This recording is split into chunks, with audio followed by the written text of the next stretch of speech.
had a slip come down with all the recent rain, and it has brought some gravel down onto the track here. It's sort of half blocking it. I have cleared away a single lane through last week, but I'm going to get rid of all this today. I'll put it on the tipper and take it down to the washed out section and spread it there. Good little workout for the old David Brown 30. There is a low muddy section here, so I'll put some there first and then I'll cart the rest of it down the track.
The flood has washed down a whole lot of silt and gravel and clogged up this ditch here, and the water has been running across the road. It's going to erode that side if I don't clear it out, so I'll pull all that out with the back blade and just spread it across the road as I go so the water can get away again.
Right, that's a lot better.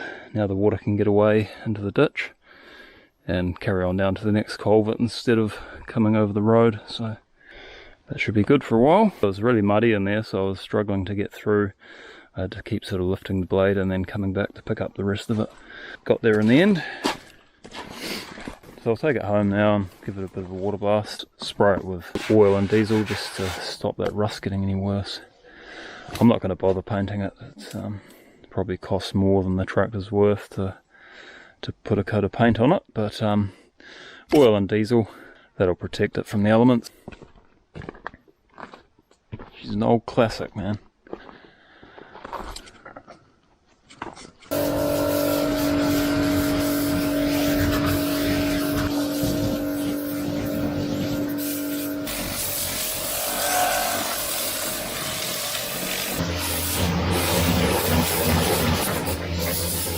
So I'm going to give it a coating of diesel and oil mixed, just through this air sprayer.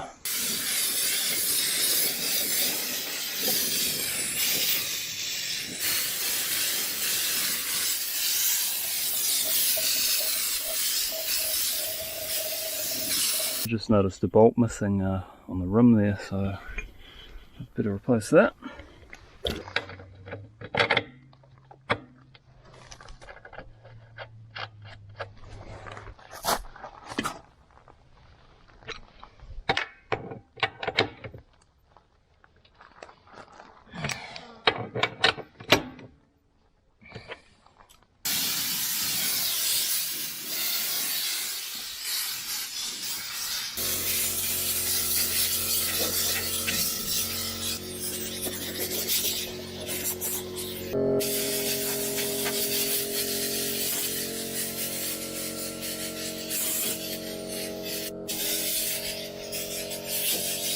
Alright, that'll stop the rust getting any worse, and it also lubes up any nuts and bolts for future maintenance. So yeah, the old girl should last another 70 years hopefully.